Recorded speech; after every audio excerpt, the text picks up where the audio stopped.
Hi மக்களே, இன்னைக்கு நம்ம எங்க இருக்கோம்னு பார்த்தீங்கன்னா, கிரசன்ட் ரெஸ்டாரண்ட் அப்படின்ற கடைக்கு தான் இருக்கோம். கிரசன்ட் கண்டிப்பாக சென்னையில் இருக்க எல்லாருக்குமே தெரிஞ்சிருக்கும். ஒன் ஆஃப் த ஃபேமஸ் ஹோட்டல்னே சொல்லலாம். இங்கே இருக்க பிரியாணிலாம் அவ்வளோ ஃபேமஸ்னு சொல்கிறாங்க. ஆனால் நான் என் வாழ்க்கையில் இப்போ தான் ஃபர்ஸ்ட் டைம் சாப்பிட போகிறேன். அதை தாண்டி இங்கே ஏகப்பட்ட டிஷ்ஷஸ் இருக்குது. வாங்க ட்ரை பண்ணி பார்க்கலாம். ஃபர்ஸ்ட் நான் இங்கிட்ட போனோடனே ஷாக் ஆனது, என்னடா கேரளாவில் தர மாதிரி பிங்க் கலரில் தண்ணி குடிக்கிறது.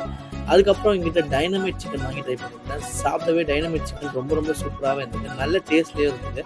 அதுக்கப்புறம் அவங்ககிட்ட நான் அவங்களோட ஸ்பெஷல் பிரியாணி வாங்கி ட்ரை பண்ண மாட்டேன். கிரசன்ட்டோட ஸ்பெஷல் பிரியாணி, இது பிரியாணியா இல்லை ஃப்ரைட் ரைஸ்னே தெரியல. ஏன்னா முட்டைலாம் பாருங்களேன், ஏதோ முட்டையை போட்டு பொரிச்சு எடுத்துகிட்டு வந்த மாதிரி எடுத்துகிட்டு வந்தாங்க. பார்க்கவே டிஃப்ரெண்டாக இருந்தது. பட் டேஸ்ட் ஓரளவுக்கு நல்லாவே இருந்தது.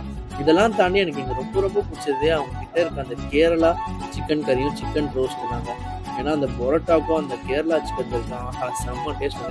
நல்லா தேங்காய் எண்ணெயில் போட்டு நல்லா சமைச்சு எடுத்துட்டு வந்து கொடுத்தாங்க. இதெல்லாம் தாண்டி நீங்கள் சிக்கன் ரோஸ்ட் கண்டிப்பாக ட்ரை பண்ணி பாருங்க. எங்களுக்கு சூப்பராகவே இருந்துச்சு. ஸோ நீங்கள் கிரசன்ட் போயிருக்கீங்களா இல்லை கமெண்ட்டில் சொல்லுங்கள்.